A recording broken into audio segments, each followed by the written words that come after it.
اعوذ باللہ من الشیطان الرجیم بسم اللہ الرحمن الرحیم۔ ناظرین کرام، السلام علیکم ورحمۃ اللہ وبرکاتہ۔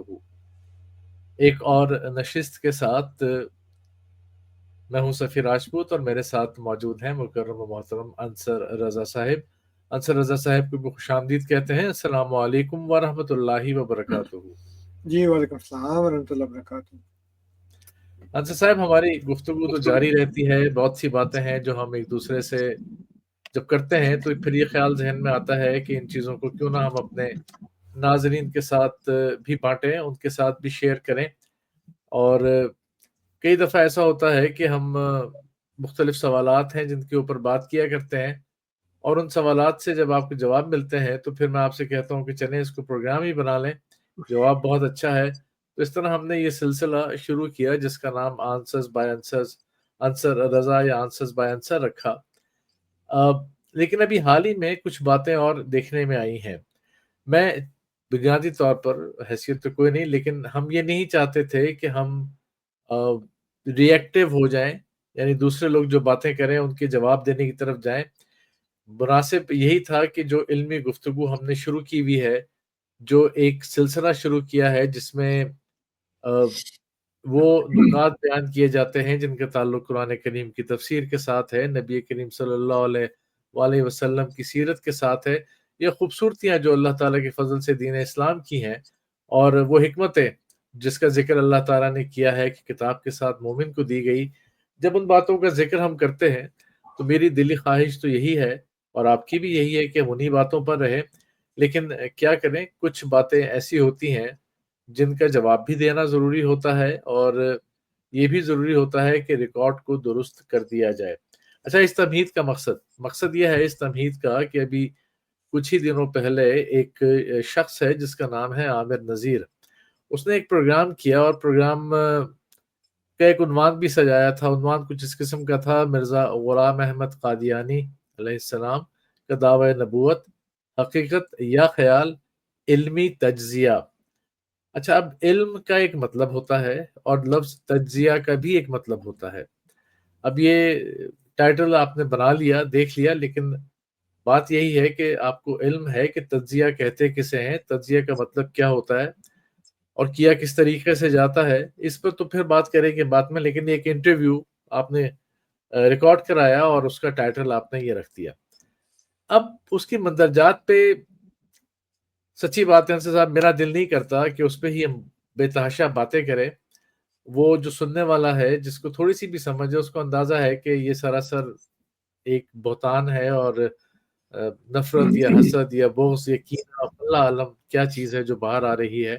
لیکن کچھ بنیادی باتیں ہیں جو میں چاہتا ہوں کہ ہم ان پر بات کریں، اور ہم یہ دیکھیں کہ تاریخ، جیسے اللہ تعالیٰ کہتا ہے نا کہ اللہ کی سنت ہے وہ قائم اور دائم ہے، وہ بدلی نہیں جاتی، تبدیل نہیں ہوتی، ایسے ہی مخالفین کی بھی کوئی سنت ہے، اور وہ بھی وہیں کی وہیں رہتی ہے۔ تو اللہ تعالیٰ کے فضل و کرم سے ہمیں تو یہ موقع ملتا ہے کہ ہم آج کے دور میں وہ مخالفین جو انبیاء کے ہوا کرتے تھے کیسے ہوتے تھے، قرآن کریم نے جن کا ذکر کیا ہے، آج تو ہم جیتے جاگتے دیکھتے ہیں۔ تو ہم نے سوچا کہ ہم کیوں نہ اپنے سامعین کو بھی اس میں شامل کریں اور ان کو بھی دکھائیں یہ چہرہ۔ اب سوال جو میرے پاس آپ کے لیے ہیں اس پروگرام کے حوالے سے، جنہوں نے نہیں دیکھا ہوا وہ پروگرام دیکھ لیجئے گا، ٹائٹل آپ کو بتا دیا گیا ہے۔ پہلی بات تو یہ ہے انصر صاحب کہ کیا یہ سوری شفیع صاحب، اس سے پہلے کہ آپ باقاعدہ سوالات کا آغاز کریں، جی جی آپ نے جو ابھی تمہید باندھی ہے اس سلسلے میں ایک دو باتیں عرض کرنا چاہتا ہوں، جی جی ضرور۔ اور وہ یہ ہے کہ ہر بندے کا جو علمی معیار ہے وہ ایک جیسا نہیں ہوتا، ٹھیک ہے۔ اور بہت سے لوگ جو ہیں وہ اپنے لوگوں کی بہت ہی سطحی اور کم عقلی والی باتیں سن کر بھی متاثر ہو جاتے ہیں۔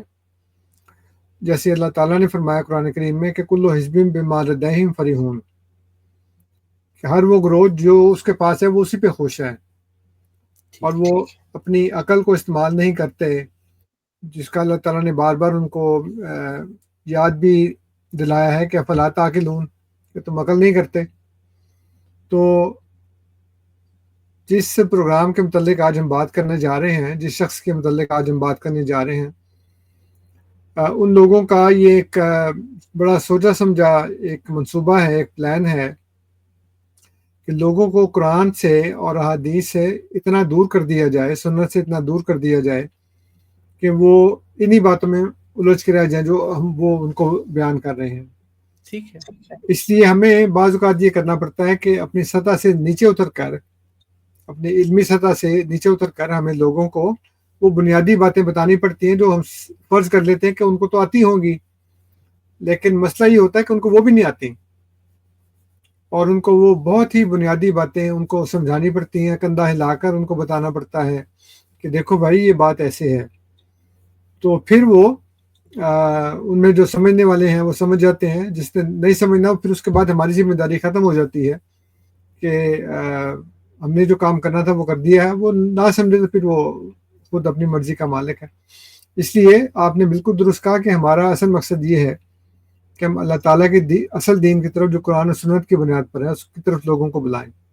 بالکل لیکن جب بیچ میں اس طرح کی باتیں آ جاتی ہیں، اب مجھے یاد آ رہا ہے ایک حدیث ہے کہ نبی اکرم صلی اللہ علیہ وآلہ وسلم نے فرمایا کہ لوگ تلوار سے تو میرا دفاع کرتے ہیں، لیکن زبان سے میرا دفاع کون کرنے والا ہے؟ یعنی وہ جو قریش کے لوگ جو کچھ ہجم کرتے تھے، ایسے اشعار لکھتے تھے حضور کے متعلق، تو حضرت حسان بن ثابت رضی اللہ تعالیٰ عنہ نے کہا کہ یا رسول اللہ میں کروں گا۔ تو آپ نے فرمایا کہ احجب روح القدس معک، کہ تم بھی پھر ان کی حجب کرو، روح القدس تمہارے ساتھ ہے۔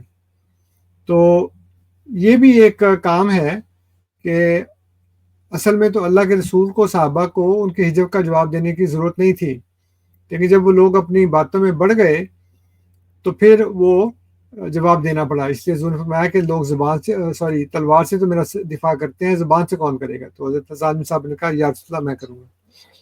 تو یہ ایک بہت ضروری امر ہوتا ہے جو ہماری روزانہ کی پریکٹس نہیں ہوتی، لیکن ہمیں کبھی کبھی وہ اس کو کرنا پڑتا ہے ساتھ اس کو ملا کے۔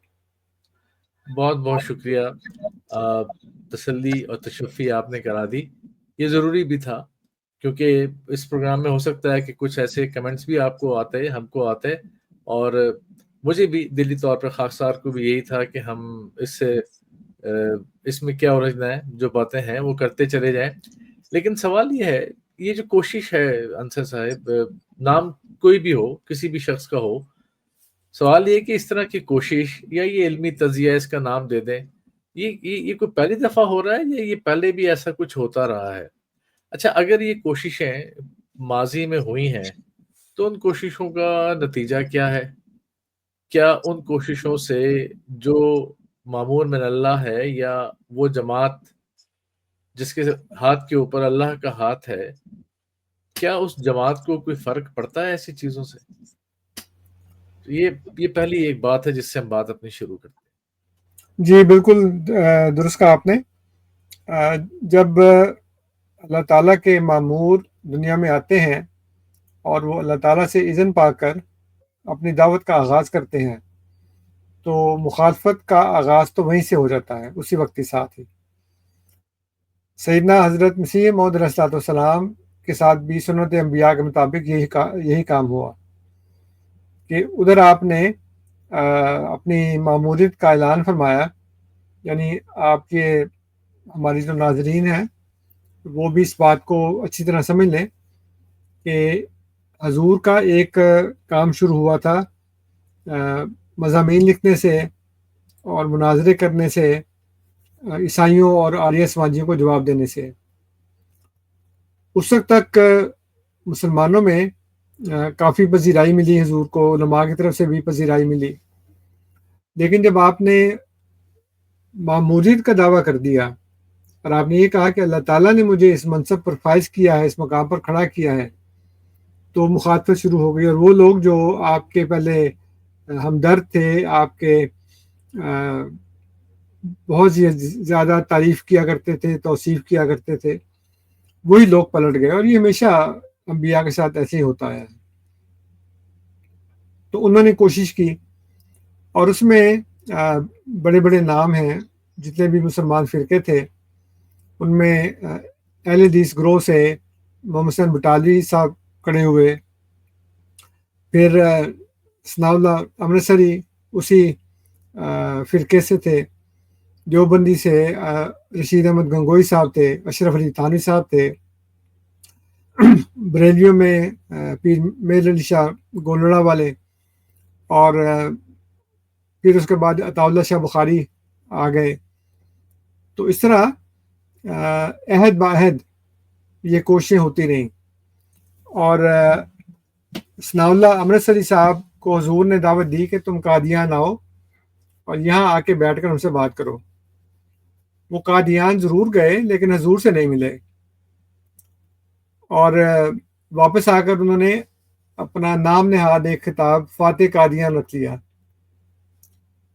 اس کے بعد پھر جب فسادات ہوئے ہیں، بلکہ نہیں، پاکستان بننے سے پہلے کی بات ہے، 1935 کی 34-35 کی بات ہے، جب احراری جماعت نے عطا اللہ شاہ بخاری کی قیادت میں قادیان پر ایک قسم کا حلہ بول دیا، اور ایک نہتی جماعت کے اوپر حکومت کی سرپرستی میں انہوں نے کوشش کی کہ بلوا کریں، لیکن وہ نہیں ہوا۔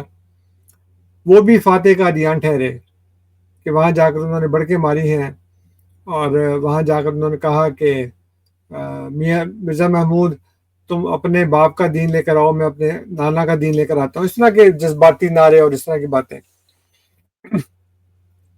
یہ کام چلتے چلتے منظور چنیوٹی تک جا پہنچا، جس نے چناب کے پل پر کھڑے ہو کر اس وقت کے خلیفہ کو پکارا کہ جی آئے ہم سے مباہلہ کر لیں، مناظرہ کر لیں، یہ وہ سارے، مطلب جو ایک بازداری قسم کے سٹائل ان کے ہوتے ہیں۔ تو وہ پھر خود کو فاتح روا کہلانے لگے، لیکن آپ دیکھ رہے ہیں کہ چاہے وہ ثناء اللہ امرتسری ہو یا محمد حسین بٹالوی ہو، پیر میر علی شاہ ہو، رشید احمد گنگوئی ہو، اشرف علی تھانوی ہو، عطا اللہ شاہ بخاری سے لے کر چنیوٹی تک، یہ تمام لوگ انہی کوششوں میں مصروف تھے جو آج احمد نذیر نے کی ہے، اور جو اس طرح کے بہت سے لوگ اور بھی کر رہے ہیں، لیکن یہ سارے کے سارے ناکام و نامراد اپنی اپنی قبروں میں جا سوئے، اور احمدیہ مسلم جماعت نہ صرف یہ کہ اپنی جگہ پر قائم ہے، بلکہ پھلتی پھولتی جا رہی ہے، دنیا بھر میں پھیلتی جا رہی ہے۔ تو پہلی بات تو یہ کہ یہ علمی تجزیہ پہلی دفعہ نہیں ہوا، اس سے پہلے بے شمار کوششیں ہو چکی ہیں، اور ان کے نتائج یہ برآمد ہوئے کہ وہ سب کے سب ناکام رہے، کیونکہ اگر وہ ناکام ہوتے، اب دیکھیں نا، حضرت مسیح موعود علیہ السلام نے بڑی ایک پتے کی بات فرمائی ہے۔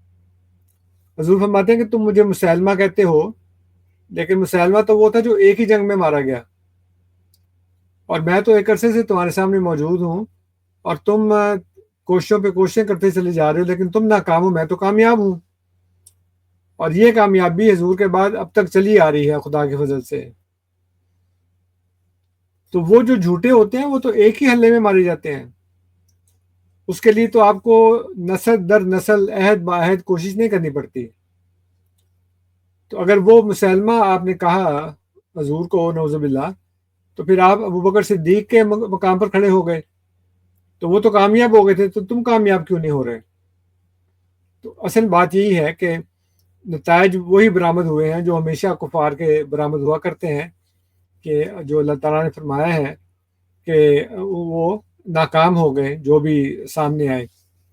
اور یہ کہ ان تجزیوں سے احمدیہ مسلم جماعت پر کیا اثر پڑا، وہی جو حد نبی کی جماعت کے اوپر اثر پڑتا ہے، کہ وہ جو غالب نے کہا ہے نا کہ پاتے نے جب رات تو چڑھ جاتے ہیں نالے، رکتی ہے میری تباہ تو ہوتی ہے رواں اور۔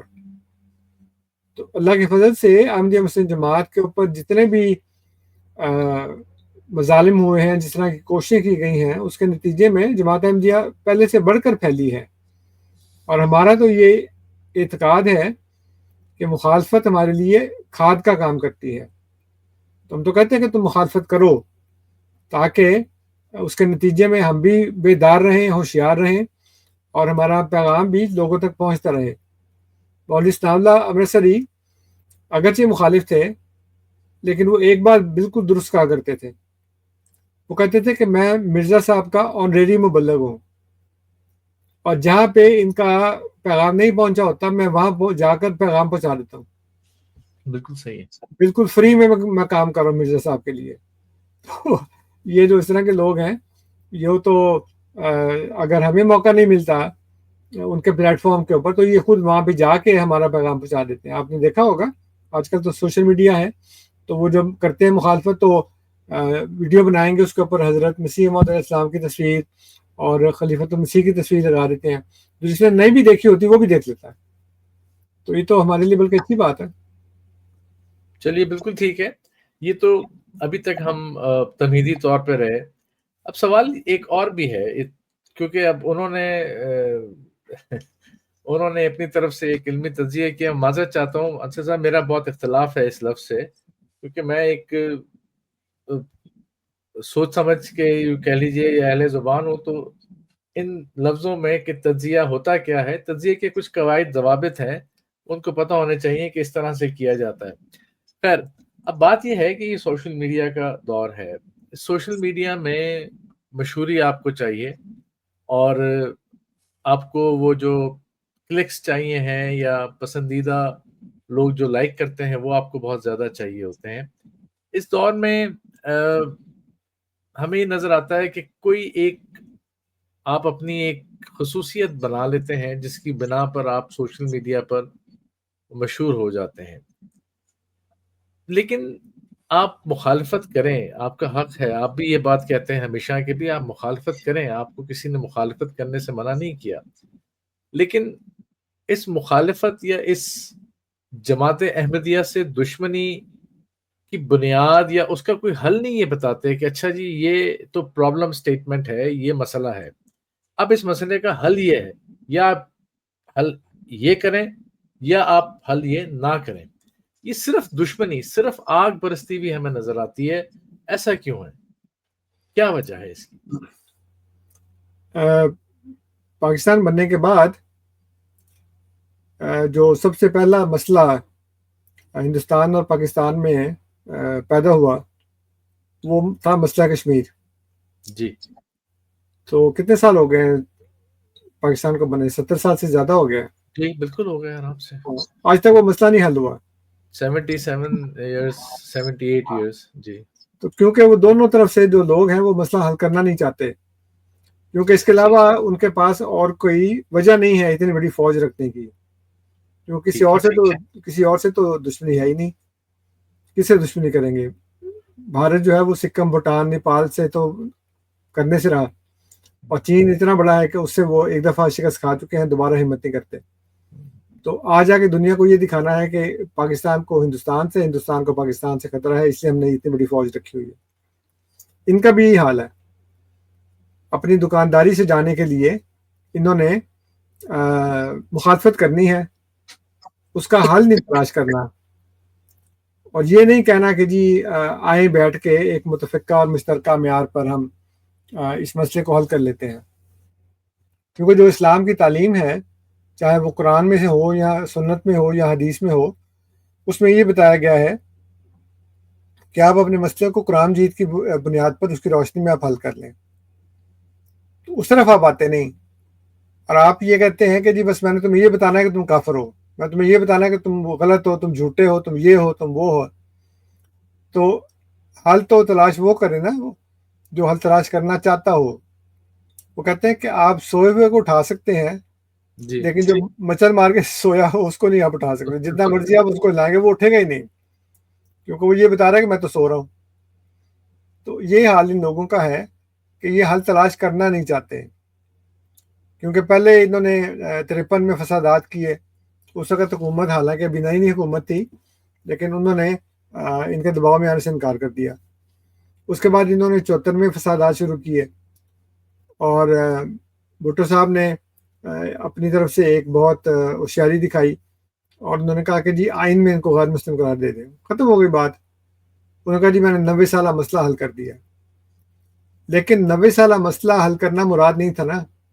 مراد تو یہ تھی کہ ہم ان کو تنگ کرتے رہیں, ان کے نام کے اوپر اپنے کاروبار چلاتے رہیں اور کھاتے پیتے رہیں اسی سے, کیونکہ یہ ہماری روٹی کا سامان ہے. چنانچہ اس کے 10 سال کے بعد انہوں نے پھر جنرل ضیاء کو کہا کہ آپ یہ تو غیر مسلم قرار دے دیا ہے, لیکن مسئلہ تو حل نہیں ہوا. وہ 90 جی سالہ مسئلہ جو بھٹو صاحب حل کر چکے تھے، اور اس وقت یہ بڑے خوش بھی ہو رہے تھے، لیکن وہ مسئلہ حل نہیں ہوا۔ چنانچہ 84 میں پھر آرڈیننس آ گیا، تو مسئلہ حل کرنے کی بجائے اس کو مزید پیچیدہ کرتے رہے، اور پھر اس کے بعد اب آپ نے دیکھا کہ کس طرح سے روز بروز وہ مسئلہ پیچیدہ سے پیچیدہ تر ہوتا چلا جا رہا ہے، لیکن اس کا حل نہیں نکالا جا رہا۔ ہمیں یہ کہا جاتا ہے کہ تم آئین کو نہیں مانتے، تم قانون کو نہیں مانتے، لیکن جب آئین اور قانون آپ کو یہ کہتا ہے کہ آپ احمدیوں کو ان کے گھروں میں، ان کی عبادت گاہوں میں تو آزادی سے کام کرنے دیں، ہم نے وہاں بھی نہیں کرنے دینا۔ گھروں میں گھس کے جانور قربانی کے اٹھا لینے اور فریج میں پڑا ہوا گوشت بھی اٹھا لینا، چاہے وہ قربانی کا ہو یا نہ ہو، تو اب گھروں کے اندر تک گھس گئے ہیں۔ تو یہ بات بتاتی ہے کہ یہ صرف مخالفت کرتے ہیں، ان کو حل تلاش کرنے میں کوئی دلچسپی نہیں ہے۔ اسی پروگرام میں امن جی نے کہا، جب وہ شکری صاحب نے جو انہوں نے انٹرویو کیا تھا، انہوں نے پوچھا کہ جی اس وقت جو لوگ تھے مرزا صاحب کے زمانے کے، انہوں نے تو بڑی اخلاص اور بڑی دیانتداری کے ساتھ ان کو مانا، تو کہتے ہیں نہیں، بات یہ ہے، امن جی صاحب کہتے ہیں کہ اس وقت لوگوں کو اتنا علم نہیں تھا شریعت کا، اسلام کا، دین کا، اتنا علم نہیں تھا، اس لیے انہوں نے بیوقوفی میں آ کر مرزا صاحب کو مان لیا۔ اب جو ہے وہ کہتے ہیں کہ آج 2025 میں پورا دین، پوری شریعت ہماری فنگر ٹپس پہ پڑی ہوئی ہے، یعنی ٹچ موبائل پہ، اور آپ اس کو اشارہ کریں، کلک کریں تو قرآن بھی سامنے آ جائے گا، حدیث بھی سامنے آ جائے گی۔ لیکن آپ ان کا پورا انٹرویو دیکھ لیں، اس میں انہوں نے ایک دفعہ بھی ایک بھی آیت، ایک بھی حدیث پیش نہیں کی، یعنی اپنے دعوے کے ثبوت میں کہ مرزا صاحب علیہ السلام کا جو دعوے نبوت ہے وہ حقیقت نہیں ہے، خیال ہے۔ تو آپ بالکل درست کہہ رہے ہیں کہ علمی تجزیہ تو دور کی بات ہے، انہوں نے علم کا نام تک نہیں لیا، اور اپنے دل کی بڑھاس نکال لی اور یہ کہا کہ جی آج تو ہمارے سامنے ہے 74 میں علماء نے کھول کھول کر بیان کر دیا۔ اگر کھول کھول کر بیان کیا تو پھر آپ نے شائع کیوں نہیں کیا اس کو؟ جی اس کو شائع کرتے نا، تاکہ وہ کھول کھول کر جو بیان کیا تھا وہ اسمبلی کی چار دیواری کے اندر دفن نہ ہو جاتا، تو پوری دنیا کے سامنے آتا کہ دیکھیں یہ ہے وہ کام۔ اور اب جب وہ شائع ہوا ہے تو اس کے بعد پھر لوگوں نے دیکھ لیا کہ خود اسمبلی کے ممبران جو ہے وہ یہ کہہ رہے ہیں کہ ہمارے علماء کے پاس مرزا ناصر احمد کی باتوں کا جواب نہیں تھا، وہ ہمارے منہ پہ آ کے یہ ساری باتیں کر گیا کہ تم تو خود ایک دوسرے کو کافر سمجھتے ہو، تم تو خود ایک دوسرے کے ساتھ فرقہ واریت کے مسائل میں الجھے ہوئے ہو۔ تو کہتے ہیں جب یہ کاروائی باہر جائے گی، اسمبلی کے ممبر نے کہا کہ جب یہ کاروائی باہر جائے گی تو میں اپنے بچوں کو کیا جواب دوں گا کہ احمدیوں کا خلیفہ آیا اور اس نے سارا بیان کیا اور ہمارے علماء جو تھے ان کے پاس جواب نہیں تھا۔ تو یہ اتنی تضاد بیانی ہے کہ سوائے اس طرح کی باتیں کرنے کے اور ان کے پاس کوئی بھی حل نہیں ہے۔ ہم تو کہتے ہیں کہ آئیں ہم مل کے بیٹھ کے قرآن کی بنیاد کے اوپر حل کر لیتے ہیں، لیکن وہ سمجھتے ہیں کہ قرآن کی بنیاد کے اوپر تو کبھی حل وہ ان کے حق میں ہو نہیں سکتا، نکلے گا تو جماعت احمدیہ کے حق میں، ان کے حق وہ میں نہیں۔ انہی کے تو وہ کہہ کے چلے گئے ہیں نا کہ تمہارے پاس کیا ہے، مرزا محمود کے پاس تو قرآن ہے ہاں اور بالکل جماعت ہے، تو بالکل یہ تو ان کو پتہ ہے، ان کے علم میں ہے۔ اور اگر ایسی بالکل بات ہے 74 تو دور رہ گیا، آپ کے علماء نے بڑا کھول کھول کے چیزیں بیان کی تھی، تو کھول دیجیے آج سب کچھ، پابندیاں ہٹا لیجیے ساری، اتنی بالکل ہی آسان سی بات ہے۔ تو بس پھر وہ کیا کہتے ہیں کہ گھوڑا بھی حاضر اور میدان بھی حاضر، تو پھر بالکل ہر طرح کی پابندیاں لگانے کا مقصد کیا ہے؟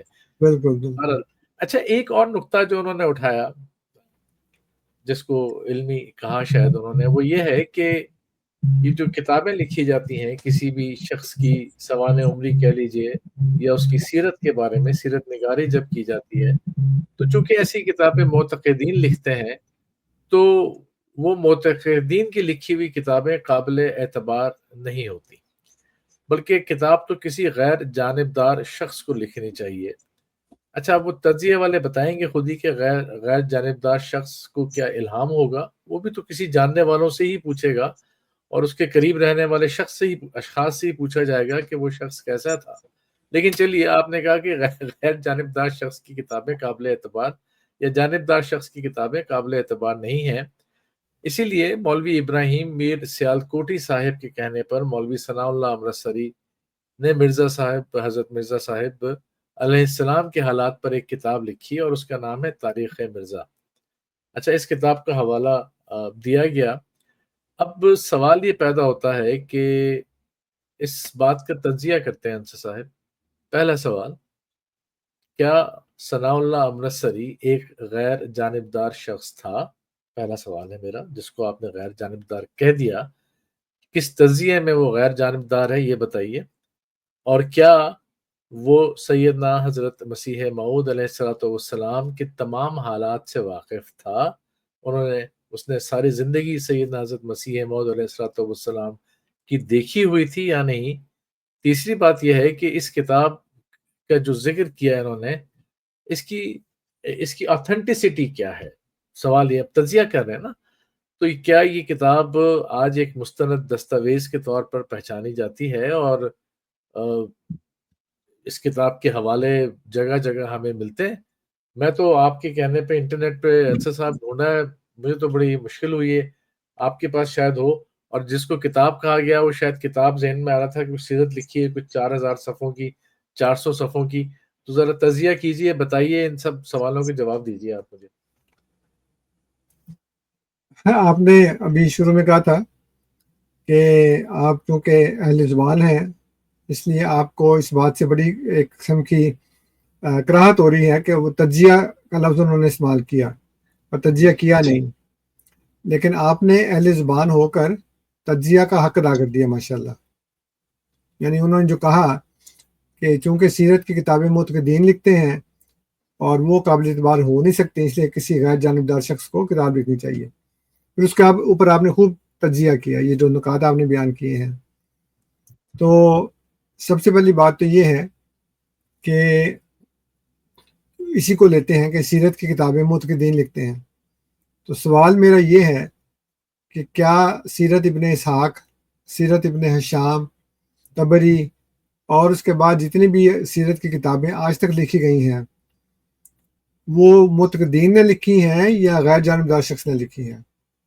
کیونکہ آپ کے اس ایک جملے سے وہ تمام سیرت کی کتابیں جو ابن اسحاق سے شروع ہو کر آج تک چلی آ رہی ہیں وہ بیک جنبش قلم ناقابل اعتبار ہو گئی، ناقابل اعتبار ہو، ساری کی ساری ناقابل اعتبار ہو گئی۔ آپ کا ایک جملہ جو ہے وہ جو مولوی ثناء اللہ امرتسری لکھا کرتے تھے کہ مدعی لاکھ پہ بھاری ہے گواہی تیری، تو میں بھی یہ کہتا ہوں کہ احمد نذیر لاکھ پہ بھاری ہے یہ جملہ تیرا۔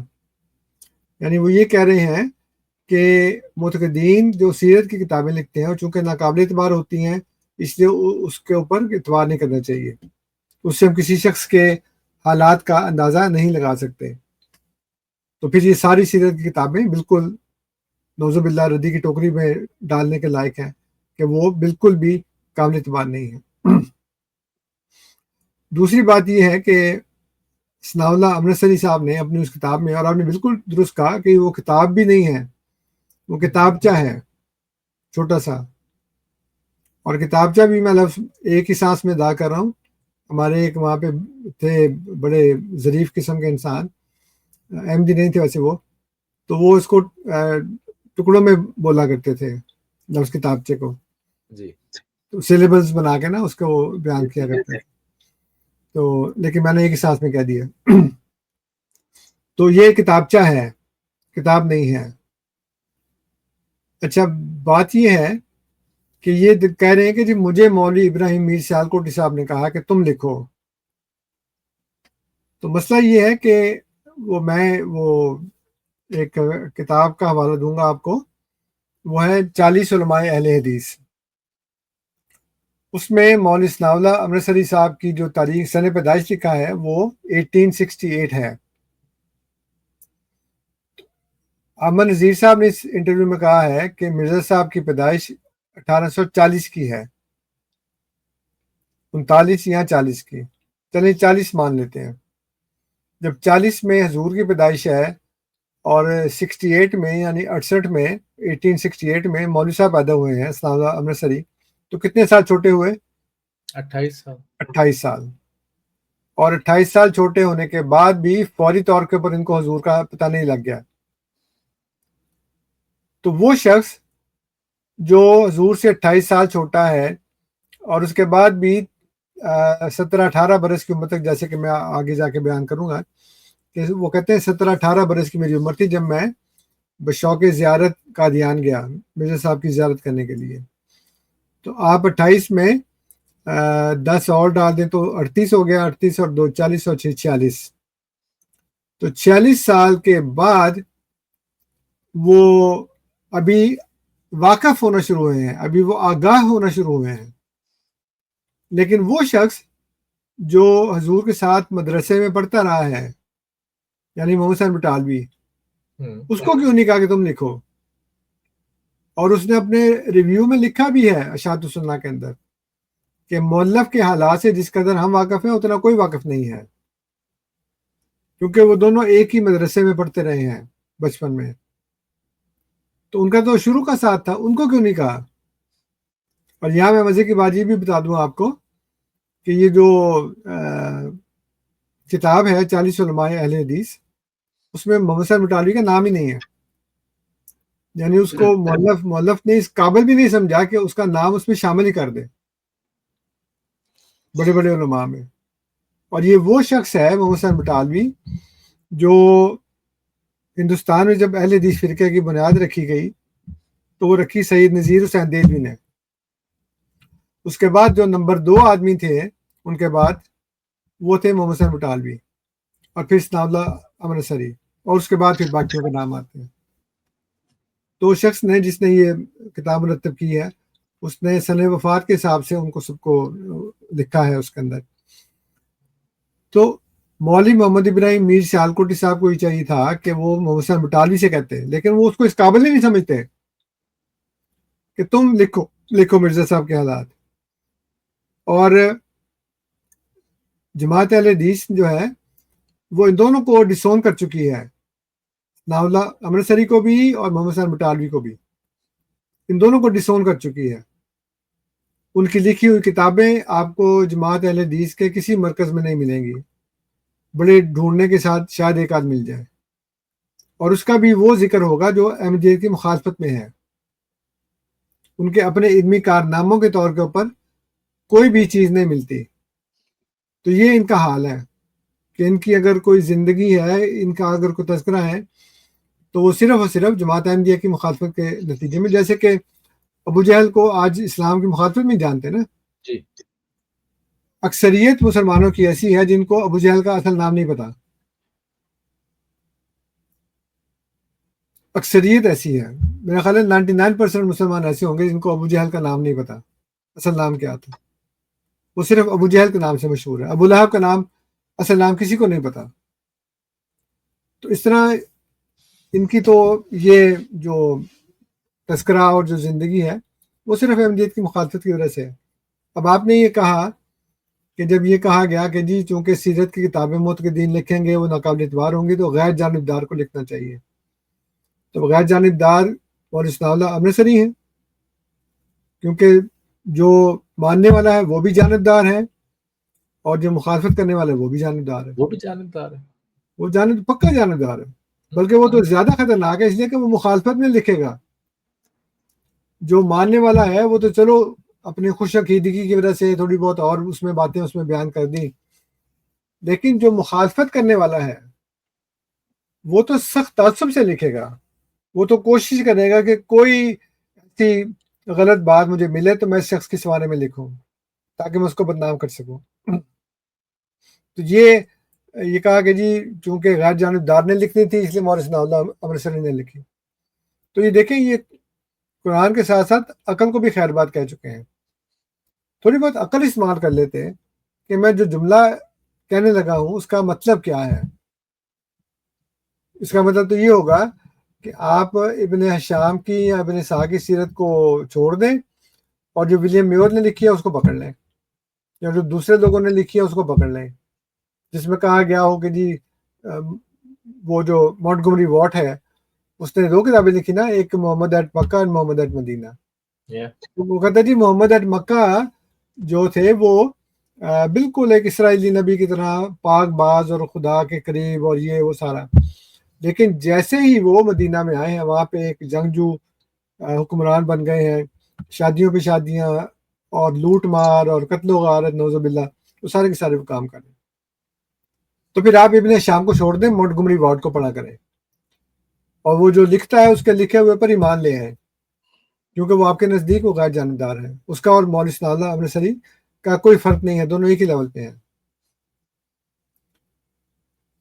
تو پھر وہی دوسری بات بھی وہی آ گئی کہ مولوی صاحب چونکہ 68 میں پیدا ہوئے ہیں اور وہ اس کے بعد بھی تقریباً 45 سال تک وہ حضور سے واقف بھی نہیں تھے، کیونکہ وہ کہتے ہیں کہ میری عمر 17-18 برس کی تھی جب میں پاپیادہ تنہا مرزا صاحب کی زیارت کے لیے قادیان گیا.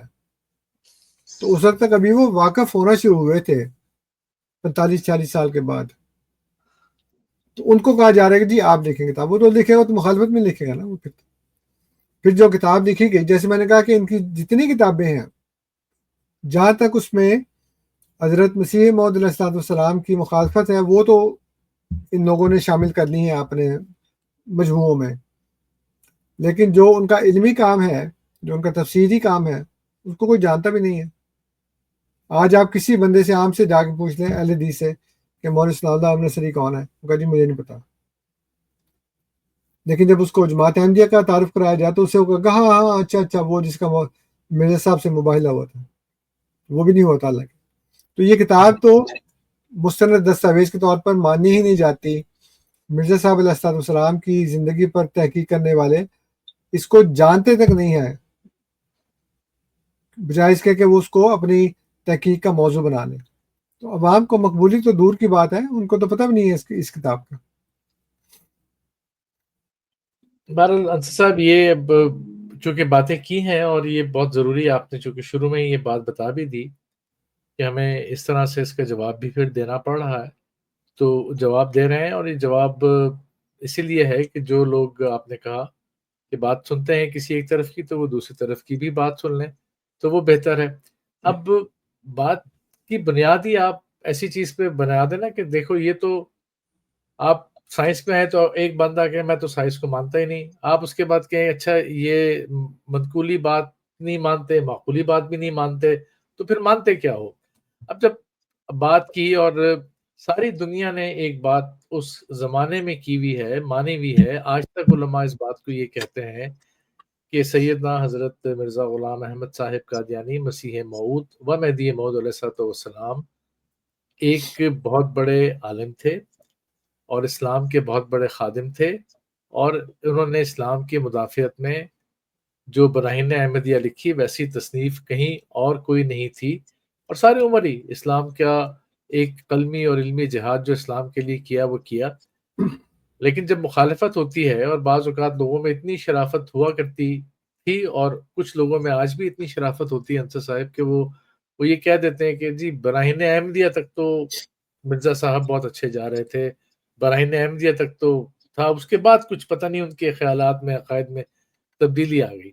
اب یہ صاحب تو یہ کہتے ہیں کہ نہیں نہیں نہیں تبدیلی بعد میں نہیں آئی، یہ شروع میں بھی ایسے نہیں تھے. وہ جو بات کرتے ہیں کہ وہ بڑے پہنچے ہوئے عالم تھے یا بہت کچھ جانتے تھے، ایسی بات نہیں ہے. اعتراضات تو پہلے بھی ہوا کرتے تھے اور کچھ اعتراضات شاید انہوں نے کیے بھی کہ یہ بتائے ہیں، پھر ان کو لوگوں نے سمجھانے کی کوشش بھی کی. اب یہ کہنا کہ جی پہلے کبھی جھوٹ نہیں بولا، پہلے زندگی کی مثال جو آپ دیتے ہیں وہ بات ہی غلط ہے. سبھی تو تاریخی طور پہ حوالے موجود ہیں، ثابت ہیں باتیں، اس کا کیا جواب ہم دیں؟ دیکھیں بات یہ ہے کہ جو ابن جی نے کہا ہے کہ احمدی جو ہے وہ سورہ یونس کی جو آیت ہے فقط لبثت فیکم عمرا من قبلی جی فلا تعقلون، تو وہ پیش کر کے اعتراض کرتے ہیں کہ جی مرزا صاحب کے دعوے سے پہلے تو آپ بڑی تعریفیں کیا کرتے تھے، ادھر دعویٰ کیا ادھر آپ مخالف ہو گئے، تو یہ بات غلط ہے. وہ کہتے ہیں اصل میں اعتراضات پہلے بھی تھے. اب اس میں بہت بدقسمتی کی بات یہ ہے کہ وہ قرآن کو سمجھتے نہیں ہیں. قرآن نے جو یہ آیت ہے اس میں یہ فرمایا ہے کہ میں نے تمہارے اندر ایک عمر گزاری ہے، تو اس سے پہلے وہ یہ ہے کہ اللہ شاء اللہ ما ترود علیکم ولا ادراکم بھی، کہ اگر اللہ چاہتا تو میں اس آیت قرآن کی تم پر تلاوت ہی نہ کرتا، بلکہ میں تم کو اس کے بارے میں بتاتا بھی نہ۔ اب اس میں وہ کلام الہی کو پیش کر رہے ہیں کہ میں نے کلام الہی پیش کیا، تم نے اس کا انکار کر دیا، تم نے کہا تم جھوٹ بولتے ہو، یہی کہا نا کہ تم جھوٹ بولتے ہو، اللہ کی طرف سے نہیں ہے یہ۔ تو وہ کہتے ہیں کہ اگر اللہ چاہتا تو ما تلوت علیکم ولا ادراکم بہ، میں نہ اس کی تلاوت کرتا، نہ میں تمہیں اس کے بارے میں خبر بھی دیتا، لیکن میں تو تمہارے اندر ایک عمر گزاری ہے، تم عقل نہیں کرتے۔ تو یہاں بات اعتراضات کی نہیں ہو رہی، یہاں بات سچ اور جھوٹ کی ہو رہی ہے، اور اس کی تفسیر نبی اکرم صلی اللہ علیہ وآلہ وسلم نے پہلے ہی فرما دی کہ جب صفا پہ چڑھ کر یہ کہا کہ میں تمہارے پیچھے، اگر اس پارٹی کے پیچھے ایک فوج ہے تو تم میری بات مان لو گے؟ تو انہوں نے کہا بالکل مان لیں گے، ما جربنا علیک الا صدقا، ہم نے تم سے سوائے سچائی کے کوئی تجربہ نہیں کیا۔ تو معیار کیا بتایا جا رہا ہے؟ اپنا سچا ہونا، اعتراضات کرنا نہیں، اپنا سچا ہونا۔ اور حضرت مسیح موعود علیہ السلام نے بھی اسی بات کو پیش فرمایا ہے۔ حضور فرماتے ہیں کہ تم میری پہلی زندگی پر کسی قسم کا کوئی عیب، کوئی نکتہ چینی نہیں لگا سکتے کہ چونکہ یہ پہلے بھی جھوٹ بولتا تھا، اس نے اب بھی جھوٹ ہی بولا ہوگا۔ تو اصل معاملہ یہ اعتراضات کا نہیں ہے۔ جب کوئی کسی پہ اعتراض کرتا ہے تو اس کو یہ نہیں کہتا کہ تم جھوٹ بول رہے ہو، وہ یہ کہتا ہے کہ تم نے یہ کام ٹھیک نہیں کیا۔ تو کام ٹھیک نہ کرنے میں یا کسی بات پہ اعتراض کرنے میں جھوٹ بولنا شامل نہیں ہوتا۔ جھوٹ بولنا اور چیز ہے، کسی اچھے کام پر یا کسی بھی کام پر اعتراض کرنا وہ ایک الگ بات ہے، اس میں جھوٹا کوئی کسی کو نہیں کہتا۔ تو جو مولوی محمد حسن بٹالوی نے جو اعتراضات کیے ہیں اس میں ایک بات ہے، انہوں نے خود ہی ان کو منافق بنا دیا احمد نذیر نے، کہ جس کو وہ پیش کر رہے تھے کہتے ہیں وہ تھا ہی منافق، یعنی انہوں نے الفاظ تو استعمال نہیں کیے لیکن جو انہوں نے بات کی ہے وہ یہی بات ثابت کرتی ہے۔ وہ کہتے ہیں جی ہوتا یہ تھا کہ مولوی بٹالوی صاحب جو ہیں وہ مرزا غلام احمد صاحب علیہ السلام کی تعریف میں زمین آسمان کے کلابیں ملایا کرتے تھے، ریویو لکھا کرتے تھے، اور پھر لوگوں کو اس بات کے اوپر اکسایا کرتے تھے کہ جی تم اس کی کتابیں خریدو، اس کی مدد کرو، یہ اسلام کا بڑا حامی ہے، یہ تو ایسا بندہ تو پہلے کبھی پیدا نہیں ہوا اور آئندہ بھی شاید ہی پیدا ہو۔ اور پھر اندر کھاتے خطوط لکھ کر ان پہ اعتراض کیا کرتے تھے، اور اعتراض کیا کرتے تھے، اعتراض یہ کرتے تھے کہ جی تم نے لوگوں سے پیسے لیے، تم نے کتابیں نہیں لکھی، لوگوں کو کہہ رہے ہیں کتابیں بہت اچھی لکھ رہا ہے، تم اس کو پیسے دو، اور ان کو کہہ رہے ہیں تم نے پیسے لے لیے، کتاب نہیں لکھی، میں نے تو آپ کی بڑی تعریفیں کی تھی۔ دوسرا یہ کہ آپ اس میں اپنی باتیں شامل کر رہے ہیں، آپ نے اب وہ بیٹے کی پیشگوئی کر دی، کیونکہ یہ معمور نہیں ہے نا، ان کو اس مقام کا، اس کوچے کا پتہ ہی نہیں ہے کہ جو معمور ہوتا ہے وہ کس کوچے سے گزر کرتا ہے۔ اس لیے انہوں نے کہا کہ جی تم بیٹے کی پیشگوئی جو ہے نا اس کو نہ لوگوں میں اس کی اشاعت کرو، اس کو شائع نہ کرو۔ لیکن ظاہر ہے کہ حضور کو تو اللہ تعالیٰ کا حکم تھا، حضور نے کہہ دیا۔ اس کے بعد ہوا یہ کہ جیسے اللہ تعالیٰ مومنوں کے ایمان کی آزمائش کرتا ہے، تو اسی طرح یہاں پہ بھی آزمائش ہوئی۔ اللہ تعالیٰ نے حضور کو یہ تو بتا دیا کہ ایک موعود بیٹا پیدا ہوگا، لیکن وہ کب ہوگا اور کون سے حمل سے ہوگا یہ اللہ تعالیٰ نے نہیں بتایا، اس لیے کہ ایمان تو بالغیب ہوتا ہے۔ جب حضور نے کہا کہ بیٹا ہوگا تو ہوگا، کہتے ہیں جی پھر پہلے بیٹی ہو گئی، لوگوں نے بڑا شوم چاہا، پھر ایک بیٹا ہوا وہ مر گیا، پھر ایک اور بیٹا ہوا وہ مر گیا، لیکن آگے یہ نہیں بتایا کہ پھر وہ بیٹا ہو بھی گیا۔ جی جو موعود بیٹا تھا پھر اس کا یہ نہیں بتایا انہوں نے کہ پھر وہ بیٹا پیدا ہو گیا، اور اس کے اندر جو خصوصیات بتائی گئی تھیں وہ ساری کی ساری پوری ہوئیں، اور وہ جو 52 خصوصیات تھی ان کے حساب سے انہوں نے 52 سال پھر خلافت بھی کی، اور انہوں نے دنیا بھر میں احمدیت کو کس طرح سے پھیلایا، جماعت کا سسٹم کس طرح سے بنایا، اور چومکھی کیا انہوں نے پتہ نہیں کتنی 6 مکھی کے 7 مکھی جنگ جو تھی وہ کی ہے۔ ایک طرف تو وہ آریہ سماجیوں سے مقابلے ہو رہے ہیں، ایک طرف عیسائیوں سے مقابلے ہو رہے ہیں، ایک طرف غیر احمدیوں سے مقابلے ہو رہے ہیں، ایک طرف جو اندرونی منافقین ہیں کبھی کوئی فتنہ ہے کبھی کوئی فتنہ ہے، اس سے مقابلے ہو رہے ہیں۔ پھر جماعت کا انہوں نے ایک سٹرکچر جو آج ہمارے پاس احمدیہ مسلم جماعت کا سٹرکچر ہے وہ حضرت مسلم موعود کا بنایا ہوا ہے۔ جتنی بھی نظارتیں ہیں، جتنی بھی وکالتیں ہیں، جو بھی سسٹم ہے، حتیٰ کہ جو تنظیمیں بنائی گئی ہیں، انصار اللہ ہے، اقدام الاحمدیہ ہے، لجنہ معلہ ہے، ناصرات الاحمدیہ، اطفال الاحمدیہ، یہ سارے خود بنائے، ان کے منشور بنائے، ان کو بتایا کہ تمہارا یہ کام ہے، اور پھر دنیا بھر میں مبلغین بھیجے، اور مبلغین بھی ایسے بھیجے بڑی بڑی دور جگہ پہ، اور ان کو کہا کہ جی تم جاؤ، اپنے آپ کو وقف کرو، تبلیغ کے لیے جاؤ، میرے پاس تمہیں دینے کے لیے پیسے نہیں ہیں، اپنا کماؤ اور اپنا کھاؤ، گھاس کھاؤ، پتے کھاؤ، جو مرضی کھاؤ، لیکن تم نے وہاں پہ جا کے تبلیغ کرنی ہے۔ اور کئی مبلغین ایسے تھے جو جہاں گئے پھر وہیں فوت ہو گئے، وہ واپس ہی نہیں آ سکے، اپنے بچوں کو بھی نہیں دیکھا، اور اگر کوئی آئے ہیں تو اتنے کہ وہ بچے بڑے ہو گئے تھے، تب ان کو پتہ لگا کہ یہ ہمارا باپ ہے جو بوڑھا ہو کے واپس آیا ہے۔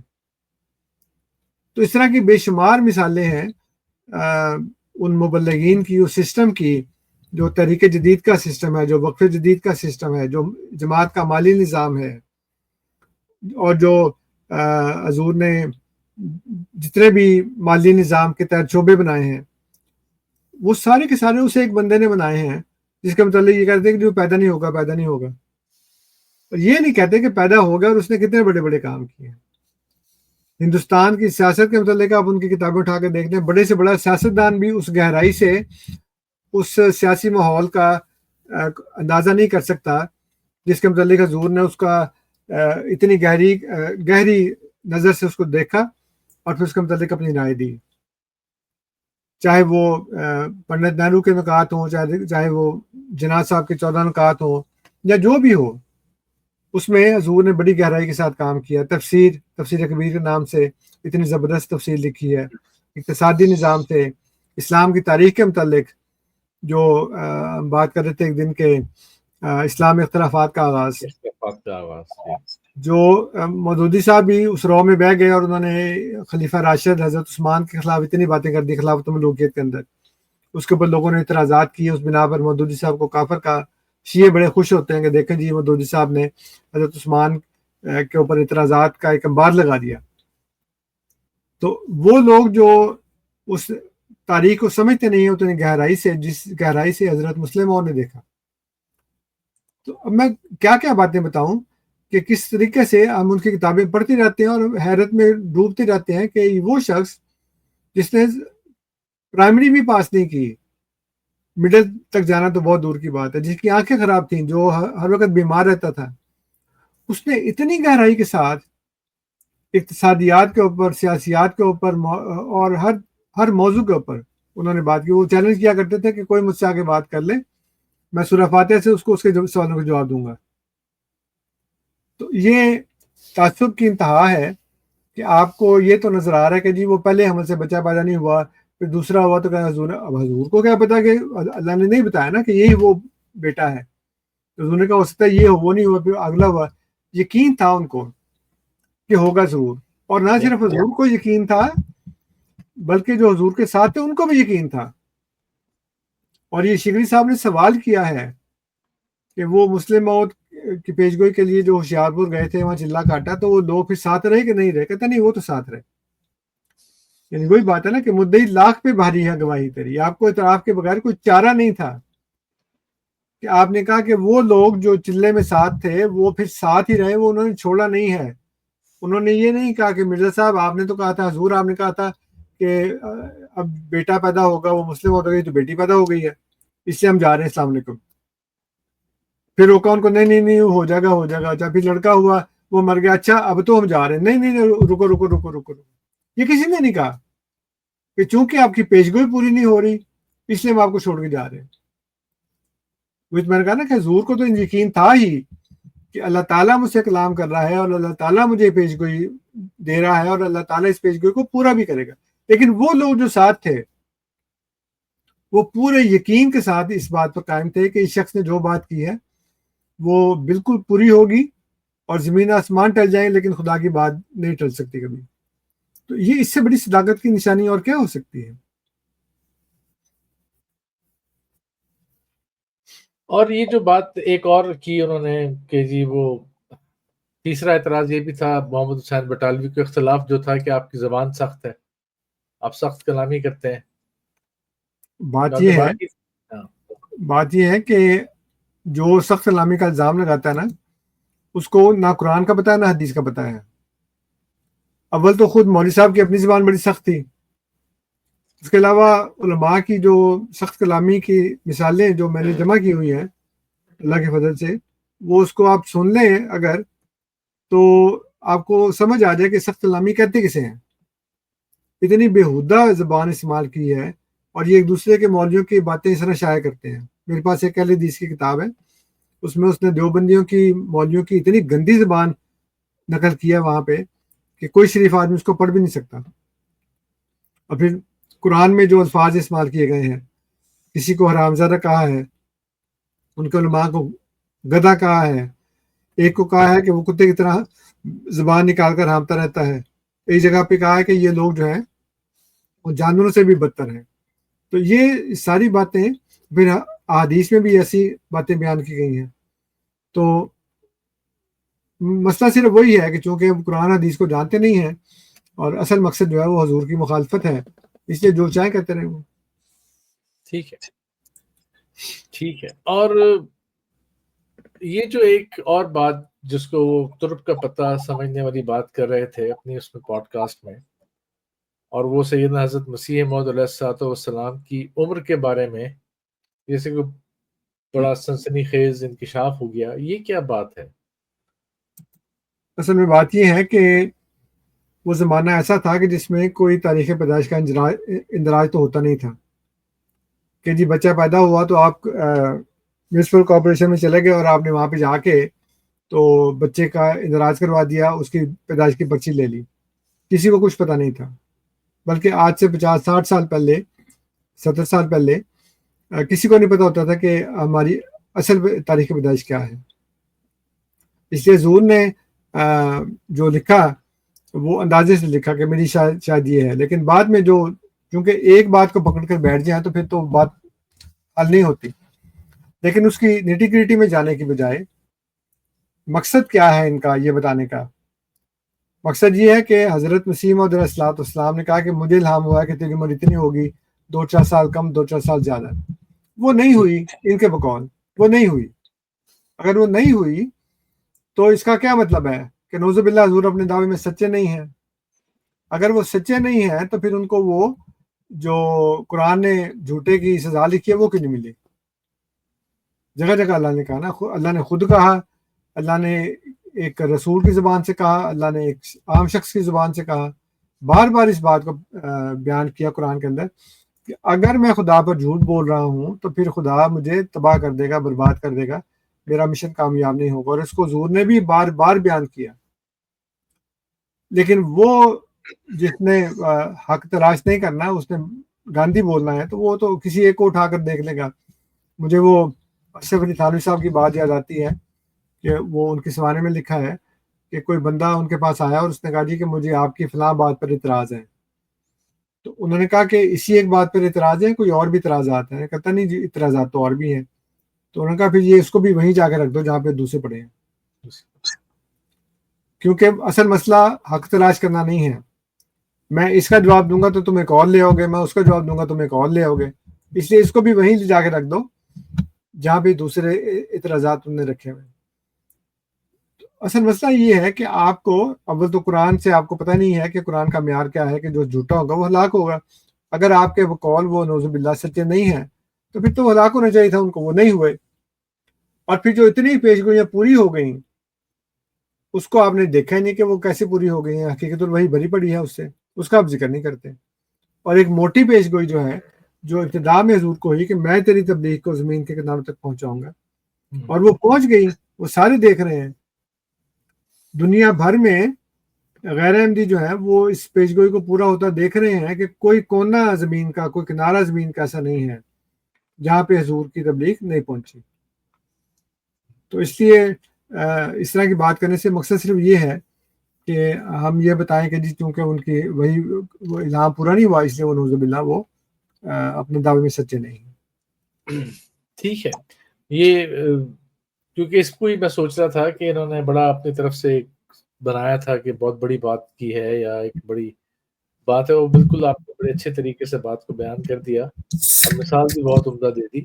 چلیے بہت بہت شکریہ۔ اچھا ایک اور بات جو کی انہوں نے، اور اس بات کو میں سنا بھی اور میں دیکھ بھی رہا تھا، تو وہ کہتے ہیں کہ جی بڑا آپ شور کرتے ہیں، یا بہت لوگوں نے یہ بات بنائی بھی ہے کہ سیدنا حضرت مسیح موعود علیہ الصلوۃ والسلام ایک بہت بڑے مناظر تھے، اور انہوں نے مناظرے کیے اور اسلام کا دفاع کیا، اور وہ کوئی اتنا زیادہ نہیں کیے، یہ کچھ 4-5 مناظرے کیے ہیں، اس سے زیادہ تو نہیں کیے۔ جیسے مطلب کوئی یہ کوئی بات ہی نہیں ہے، آپ اس بات کو بھی ایسی بڑھا چڑھا کے بیان کر دیتے ہیں کہ یہ تو معمولی سی بات تھی۔ کیا آپ کہیں گے اس بارے میں؟ اپنے بندوں کو بھی اعتراض کر دیے نا۔ ڈاکٹر اسرار احمد صاحب نے کہا کہ وہ تو مناظرے کر کے مسلمانوں کی آنکھوں کا تارا بن گئے تھے، تو وہ کہتے ہیں جی 5 مناظرے تھے، ایک آریہ سماج سے، ایک عیسائی سے، تو باقی 3 تو مسلمانوں سے تھے، وہ یہ کہہ رہے ہیں، تو مسلمانوں سے مناظرے کر کے وہ مسلمانوں کی آنکھوں کا تارا کیسے بن گئے؟ یہ سوچنے والی بات ہے نا۔ یعنی ایک مناظرہ تو عیسائی سے کیا، ایک مناظرہ آریہ سماج سے کیا، 3 مناظرے مسلمانوں سے کیے، تو مطلب مسلمانوں سے مناظرے کر کے مسلمانوں کی آنکھوں کا تارا بن گئے۔ کتنی عجیب بات ہے۔ لیکن یہ ڈاکٹر اسرار احمد صاحب ہی نہیں کہہ رہے، کیونکہ وہ انہوں نے تاریخ پڑھی ہے۔ سید ابو الحسن علی ندوی صاحب نے بھی ہمارے خلاف ایک کتاب لکھی ہے، قادیانیت۔ جی اس میں وہ لکھتے ہیں کہ جو شخص براہین احمدیہ کا مطالعہ کرے گا، وہ مصنف کی بسیار نویسی، بسیار کہتے ہیں کثرت کو، بسیار نویسی یعنی کہ اس نے کثرت سے لکھا ہے، دراز نفسی اور صبر و جفا کشی سے ضرور متاثر ہوگا۔ دراز نفسی کا مطلب یہ ہے کہ وہ اپنے نفس کو کچھ زیادہ اہمیت نہیں دے رہے، وہ اتنا ان کا دراز نفس ہے کہ وہ اس کو پرواہ نہیں کسی کی۔ اور صبر و جفا کشی، صبر کا مطلب یہ ہے کہ میں تو اپنے موقع پہ قائم ہوں، تو مجھے ہلا نہیں سکتے یہاں سے، اس کو صبر کہتے ہیں۔ یہ نہیں کہ جی کسی کا کو اللہ رحم کرے فوت ہو جائے، کوئی نقصان ہو جائے تو کہتے ہیں صبر کرو صبر کرو۔ وہ صبر کا ایک الگ ہی مفہوم ہے جو عوامی یا بازاری تو نہیں کہنا چاہیے، لیکن وہ ایک رائج ہے عوام کے اندر، وہ غلط بات ہے۔ صبر کا مطلب ہے کہ آپ مخالفت میں بھی اپنے موقع پہ قائم رہیں، اگر آپ اس کو سچ سمجھتے ہیں۔ جفا کشی کا مطلب یہ ہے کہ آپ کے اوپر جفائیں ہو رہی ہیں لیکن آپ کو اس کی پرواہ نہیں ہے، آپ اس کو جھیلتے چلے جا رہے ہیں۔ تو کہتے ہیں جی وہ مصنف کی بسیار نویسی، دراز نفسی اور صبر و جفا کشی سے ضرور متاثر ہوگا۔ یہ تمام صفات ایسی ہیں جو مصنف کو عیسائیوں اور آریہ سماجیوں کے مقابلے میں زیادہ سے زیادہ ایک کامیاب مناظر اور ایک بڑا مصنف ثابت کرتی ہیں۔ ٹھیک ہے۔ اب وہ دیکھیں، وہ کہتے ہیں جی کہ کامیاب مناظر، تو وہ کہا بھی کیا ہے، عیسائیوں اور آریہ سماجیوں سے، تو ایک عیسائی سے مناظرہ، ایک آریہ سماج سے مناظرہ، یہ کامیاب مناظر ہو گئے۔ اور جو عیسائی سے مناظرہ ہو اس کو بھی آپ کہتے ہیں کہ وہ تو ناکام ہوا، عبداللہ اعظم والا، تو باقی پیچھے بچا کیا؟ یعنی جو 3 مناظرے مسلمانوں سے ہوئے اس میں بھی آپ کہتے ہیں وہ ناکام تھے، جو عیسائی سے مناظرہ ہوا عبداللہ اعظم والا جنگ مقدس کے نام سے شائع ہوا وہ بھی ناکام، باقی رہ گیا مرلی دھر والا، اس کو پتہ نہیں آپ کیا کہیں گے کہ کامیاب تھا یہ نہیں کامیاب تھا۔ اگر آپ مہربانی کر کے اس کو کامیاب کہہ رہے تو ایک ہی رہا نا کامیاب۔ جی لیکن ابو الحسن علی ندوی صاحب کہتے ہیں ایک کامیاب مناظر اور ایک بڑا مصنف، تو وہ تو خود کہہ رہے ہیں کہ یہ کامیاب مناظر ہے۔ ڈاکٹر اسرار احمد صاحب کہہ رہے ہیں کہ وہ بڑے مناظرے انہوں نے کیے۔ اس لیے اصل مسئلہ یہ نہیں ہے کہ 5 کیے کہ 5000 کیے، کیونکہ یہ 5 تو وہ ہیں جو شائع ہو گئے، اور شائع بھی کس نے کیے؟ وہ ہم نے شائع کیے۔ عبداللہ اعظم والا مناظرہ ہم نے شائع کیا جنگ مقدس کے نام سے، جماعت احمدیہ نے۔ ماسٹر مولوی دھڑ کے ساتھ جو مناظرہ ہوا وہ ہم نے شائع کیا، انہوں نے نہیں کیا۔ مسلمانوں کے ساتھ جو مناظرے ہوئے وہ الحق مباحثہ لدھیانہ، الحق مباحثہ دہلی اور ایک اور مناظرہ ہے، وہ ہم نے شائع کیے نا، انہوں نے تو نہیں کیے۔ انہوں نے اس لیے نہیں کیے کہ ان کو پتا تھا کہ ہم تو ہار کے جا رہے ہیں، تو اگر وہ ہار کے جا رہے ہیں تو پھر وہ کیسے شائع کریں گے اس کو؟ اس کے علاوہ بے شمار ایسے زبانی مناظرے ہوئے ہیں جو نہ وہاں سے شائع ہوئے نہ ہم نے شائع کیے، لیکن مناظرے بے شمار ہوئے، جگہ جگہ کے اوپر ہوئے۔ اور اس زمانے میں کامیابی کا آپ اندازہ لگائیں کہ حضرت مسلم وہ لکھتے ہیں کہ میں ابھی چھوٹا تھا تو شملہ گیا ایک دفعہ، تو وہاں پہ مسلمان آئے اور انہوں نے کہا کہ جی یہاں کے عیسائی پادری بڑا تنگ کرتے ہیں، ہمارے مولویوں کے پاس تو جواب نہیں ہے، تو آپ چلیں اس کو جواب دیں۔ کہا جی میں تو چھوٹا سا بچہ ہوں، میں کیسے جواب دوں؟ وہ کہ نہیں آپ مرزا صاحب کے بیٹے ہیں، آپ کو تو جواب آتا ہوگا لازمی۔ چنانچہ وہ پادری کے کوٹھی پر گئے اور وہاں پہ اس کو لاجواب کر کے اٹھے۔ اور یہی حال وہاں پہ ہوا۔ جنڈیالہ شیر خاں کے جو مسلمان تھے وہ آئے ہیں اور انہوں نے کہا جی کہ ہمارے مولوی تو عیسائیوں سے مقابلہ نہیں کرتے، عیسائی للکار رہے ہیں، مقابلے کا چیلنج دے رہے ہیں، ہمارا کوئی مولوی مانتا نہیں ہے، تو آپ آ جائیں۔ حضور بڑے خوش ہوئے، چنانچہ حضور نے اس مناظرے کی حامی بھر لی۔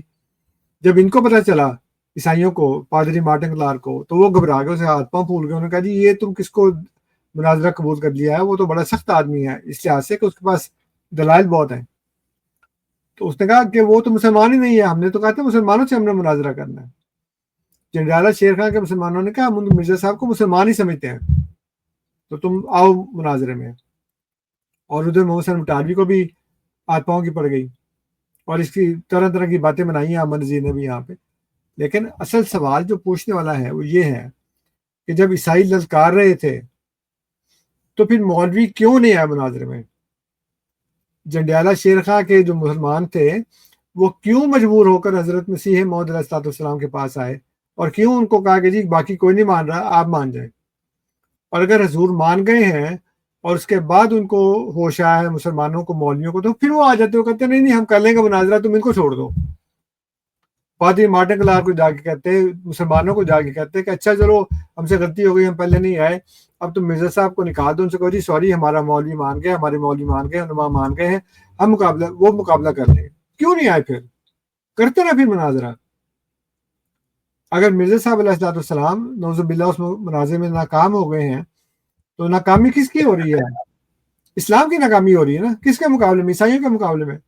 تو آپ اسلام کے چیمپئن ہیں، آپ اسلام کے پہلوان، تو آپ جا کے مقابلہ کر لیں۔ عبداللہ اعظم کی ان تمام باتوں کا جس کا جواب آپ کے بقول حضرت مسیح موعود علیہ السلام نہیں دے سکے، آپ دے دیں جا کے۔ آپ کو کسی نے روکا ہے؟ ہاتھ پکڑا آپ کو کسی نے کہ آپ جواب نہ دیں؟ کیونکہ اس میں پتہ اسلام کی ہوگی نا۔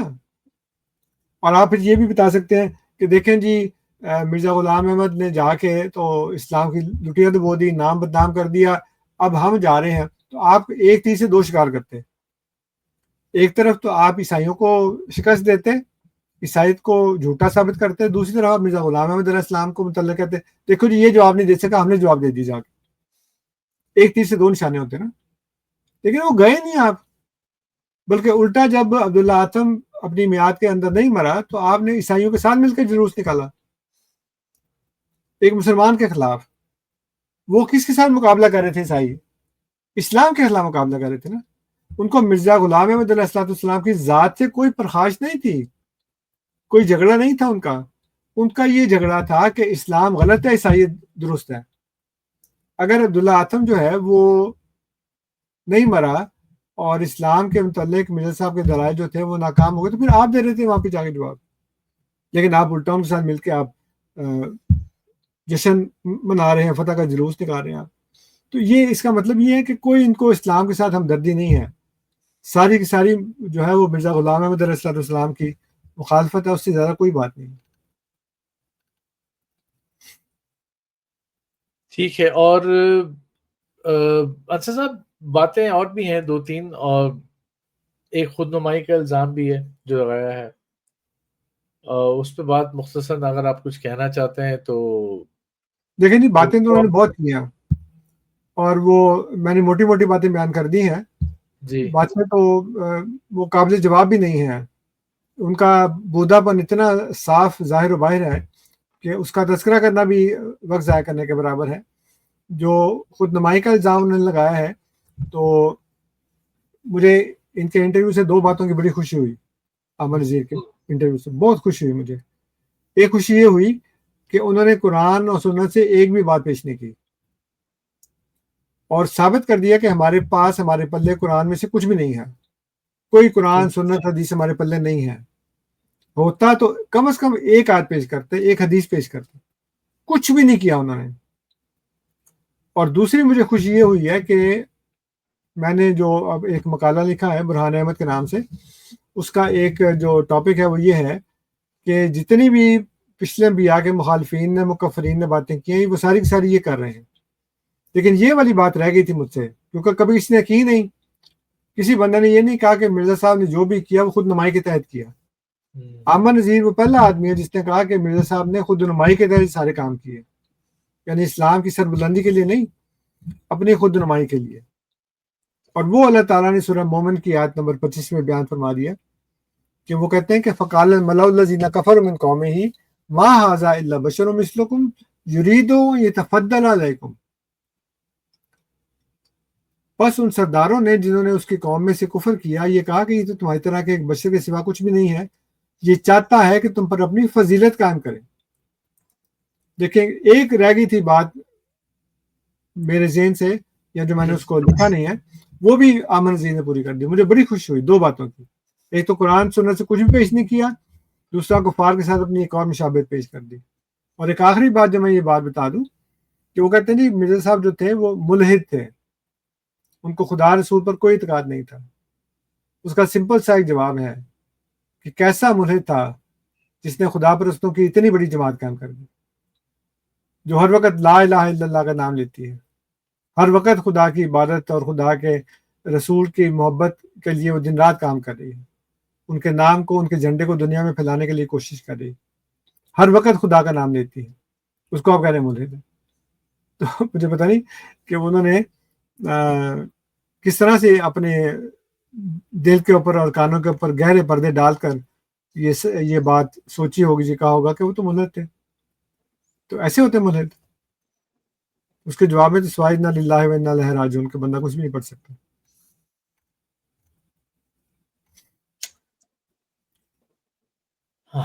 بہرحال یہ باتیں ہوئی، اب کچھ باتیں اور بھی ہیں صاحب جس پہ چونکہ وقت ہمارا 1 گھنٹے سے اوپر نکل چکا ہے اس نشست میں، جی تو آج کا پروگرام کیا ہم یہیں تک رکھیں اور پھر ضرورت پڑے تو ایک اور نشست کر لیں اور اس میں دیکھ لیں اس پروگرام کو باقی؟ میرا خیال ہے باقی جو باتیں ہیں وہ تو قابل تذکرہ بھی نہیں ہیں، جی موٹی موٹی بات ہم نے بیان کر دی ہے کہ آپ کے پاس چونکہ قرآن نہیں ہے اس سے آپ اپنے پاس سے بالکل وہ باتیں گھٹتے ہیں جو کفار کیا کرتے تھے، تو وہ موٹے موٹے جواب میں نے دے دی ہیں، اس کے بعد تو کوئی ضرورت نہیں ہے۔ اور چلیے بالکل ٹھیک ہے، اور اس کے ساتھ ایک اور بات بھی ہم کرنا چاہیں گے کہ جو باتیں کی گئی تھیں ان کا جواب دیا گیا ہے،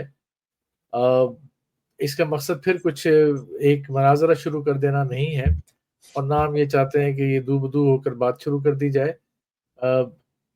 کوشش یہ کریں کہ جب آپ اچھا سا کوئی عنوان سے جانے کی کوشش کریں تو اس کی لفاظی بھی دیکھ لیں، جب بات کی جائے تو تجزیے کی تجزیہ کریں، علم کی بات ہو تو علم کی بات کی جائے، اور بات جو انصر رضا صاحب نے کی ہے اس پہ غور کیجئے کہ سوال میں نے یہ کیا تھا کہ یہ دشمنی تو نظر آتی ہے، پر اس دشمنی کے بعد کیا حل کیا ہے، اس بات کا کوئی حل بھی پیش کیا جاتا ہے، صرف نفرت کا اظہار کیا جاتا ہے؟ تو اس پہ بھی غور کیجئے گا، اور ہمیں امید یہی ہے کہ اب جب دوسری دفعہ کوئی بات آپ کریں گے تو ثبوتوں کے ساتھ بھی کریں گے، اور حقیقتاً کوئی تجزیہ بھی کریں گے، اور اللہ تعالیٰ آپ کو بھی ہدایت دے، اللہ تعالیٰ ہمیں بھی ہدایت دے۔ ناظرین آپ پہ چھوڑتے ہیں، آپ نے وہ پروگرام بھی سنا، آپ نے اس کا جواب بھی آج سنا ہے، اپنا خیال رکھیے گا، اپنے رائے اور تبصرے جو بھی ہوں ہم تک ضرور پہنچائیے گا۔ انشاءاللہ ایک اور نشست کے ساتھ آپ کی خدمت میں دوبارہ حاضر ہوں گے۔ انصر رضا صاحب بہت بہت شکریہ، جی جزاکم جزاک اللہ اللہ۔ خیر جزا۔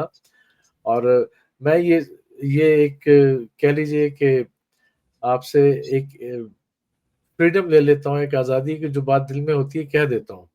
جی مجھے بالکل امید ہے بالکل، کہ آپ نہیں نے نہیں، برا نہیں منایا آپ کے ہوگا۔ ساتھ پروگرام کرنے کا اسی لیے لطف آتا ہے کہ آپ کھل کے بات کرتے ہیں، جی اور جو ہمارا مزاج ملتا ہے ایک دوسرے کے ساتھ تو اس سے بھی بڑا فائدہ ہو جاتا ہے۔ چلیے بہت شکریہ ناظرین، انشاءاللہ ایک اور پروگرام کے ساتھ، ایک اور نشست کے ساتھ پھر آپ کی خدمت میں حاضر ہوں گے۔ تب تک کے لیے سفیر راجپوت کو انصر رضا صاحب کے ساتھ اجازت دیجیے۔ تب تک کے لیے السلام علیکم ورحمۃ اللہ وبرکاتہ۔